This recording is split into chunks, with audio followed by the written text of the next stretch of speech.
ओम हरिओम तत्सत हरिओम तत्सत। बोल सतगुरुदेव भगवान की जय।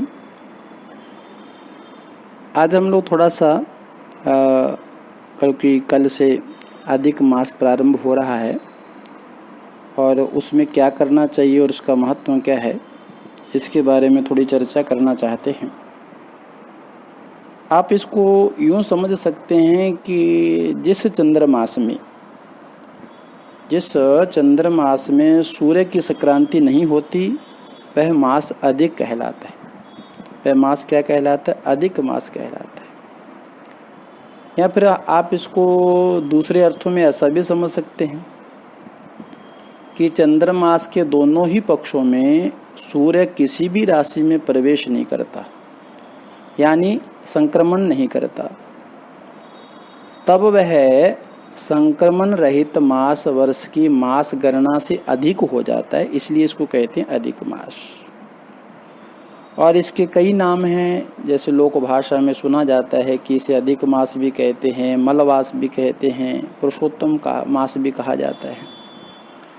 यह अभी कल से जो प्रारंभ हो रहा है उसकी चर्चा है। और उसको ये समझना चाहिए कि जैसे प्रत्येक राशि है, नक्षत्र है, कर्ण है, 12 मास है, सभी के स्वामी हैं, परंतु मलमास का, पुरुषोत्तम मास का कोई स्वामी नहीं है। इसका कोई स्वामी नहीं है, स्वामी विहीन है। इसलिए इस माह में देव कार्य, शुभ कार्य एवं पितृ कार्य इस मास में वर्जित माने गए हैं, यानी ये कार्य इसमें वर्जित है। अब जब मलमास मलमास मलमास कहने लगे तो मलमास बड़ा दुखी हुआ और इससे दुखी होकर के, इसकी पुरानी कथा क्या है इसको थोड़ा ध्यान देंगे। इसे दुखी होकर के स्वयं मलमास बहुत नाराज हुआ और वो उदास रहने लगा। बार बार किसी को आप एक बात को लेकर के बोलेंगे तो निश्चित उसको बुरा तो लगेगा ही लगेगा। इसी कारण उसकी और भी निंदा होने लगी। जब तक आप किसी को जवाब नहीं दोगे ना, तब तक आपकी वो निंदा करता ही रहेगा। अब इसी कारण लोग उसको और निंदक करने लगे, तो मलमास को अपने निंदकों से असह्य पीड़ा होने लगी और वो बड़ा दुखी रहने लगा। और दुखी होने लगा तो उसने क्या किया, अपने आप को एकदम बिल्कुल शांत कर लिया और दुखी होकर के दुख के समुद्र में मग्न हो गया। क्योंकि वह कांतिहीन, दुखों से युक्त, निंदा से दुखी होकर के बड़ा एकदम चिंतित रहता था। एक दिन मलमास ने सोचा कि क्यों ना हम भगवान के पास जाएं, इस दुख की निवृत्ति कैसे हो इसका कारण पूछें। तो मलमास भगवान विष्णु के पास वैकुंठ में पहुंच गया और मलमास बोला कि हे नाथ, हे कृपा निधे, मेरा नाम मलमास है और मैं सभी से तिरस्कृत हूँ। कोई भी मुझे सत्कार नहीं देता, सभी मेरा तिरस्कार करते हैं और सभी से दुखी होकर के मैं यहाँ आया। सभी ने मुझे शुभ कर्म वर्जित, अनाथ और सदैव घृणा दृष्टि से देखा है और संसार में सभी क्षण, लव, मुहूर्त, पक्ष, मास, अहोरात्र आदि अपने अपने अधिपतियों के अधिकारों से सदैव निर्भय होकर के आनंद मनाया करते हैं। एक हे प्रभु, मैं ही एक ऐसा भागा हूँ जिसका ना कोई नाम है, ना स्वामी है, ना धर्म है, ना कोई आश्रम है। इसलिए हे स्वामी, मैं अब मरना चाहता हूँ, मैं रहना नहीं चाहता हूँ। ऐसा कहकर वो शांत हो गया। तब भगवान विष्णु ने सोचा कि भाई दुखी आत्मा है, इसको कुछ ना कुछ किया जाए। तो भगवान विष्णु मलमास को लेकर के गोलोक धाम गए, जहाँ पर भगवान श्री कृष्ण मोर पंख का मुकुट, वैजयंती माला धारण किए स्वर्ण जडित आसन पर बैठे थे और गोपियां सेवा कर रही थी।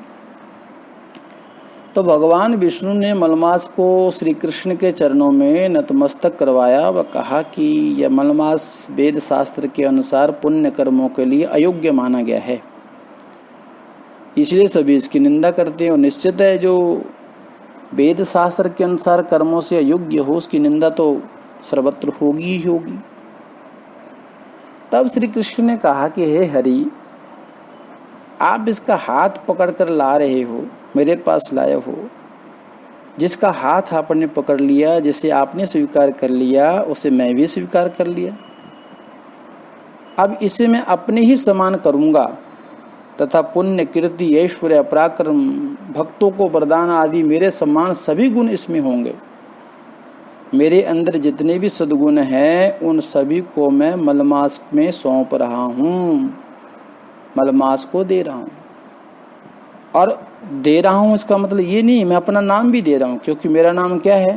पुरुषोत्तम है, और मैं इसे अपना नाम पुरुषोत्तम देता हूँ। और आज के बाद ये मलमास नहीं कहलाएंगे, आज के बाद ये पुरुषोत्तम मास कहलाएंगे।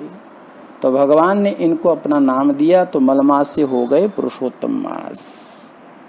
और भगवान ने कहा कि ये मेरे समान ही सभी मासों का स्वामी होगा, कि अब से कोई भी मलमास की निंदा नहीं करेगा। मैं इस मास का स्वामी बन गया हूँ। इस मास का जिसका कोई नहीं है उसका मैं हूँ, इसका स्वामी कोई नहीं है ना, इसलिए आज के बाद इस मास का स्वामी मैं हूँ।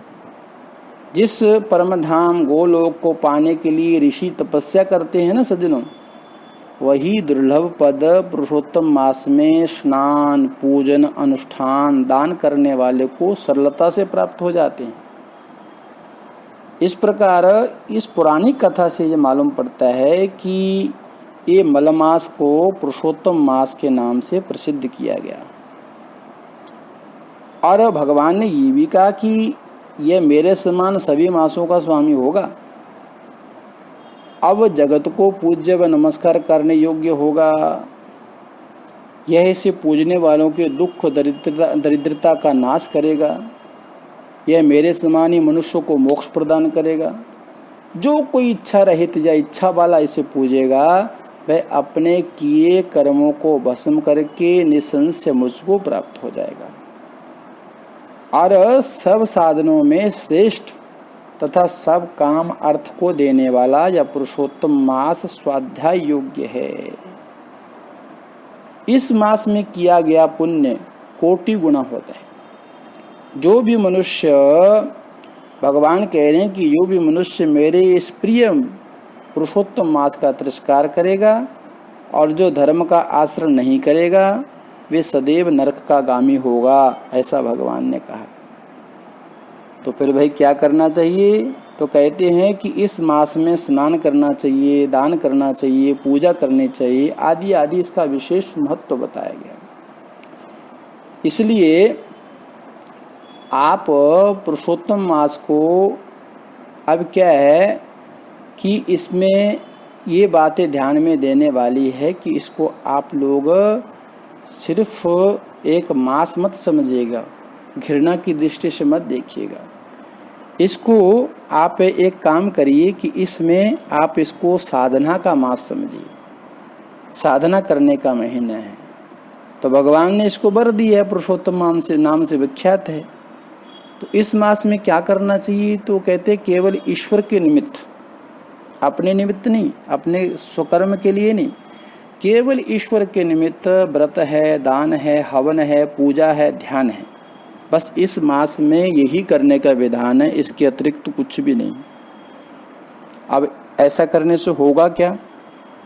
कहते हैं कि ऐसा करने से पापों से मुक्ति मिलती है और क्या होता है? पुण्य की प्राप्ति होती है।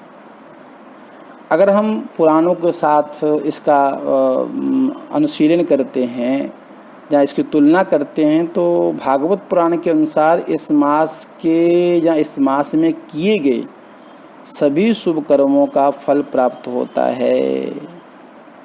अब इस मास में और क्या करना चाहिए? कहते हैं भागवत कथा श्रवण करनी चाहिए, राधा कृष्ण की पूजा करनी चाहिए, तीर्थ स्थलों पर स्नान करना चाहिए, वहाँ जाकर के दान करना चाहिए, और हो सके तो उस दिन शुरू से लेके ओम नमो भगवते वासुदेवाय इस मंत्र का या गुरुजी ने जो मंत्र दिया है उसका नियमित पाठ करना चाहिए, उसका नियमित पाठ करना चाहिए।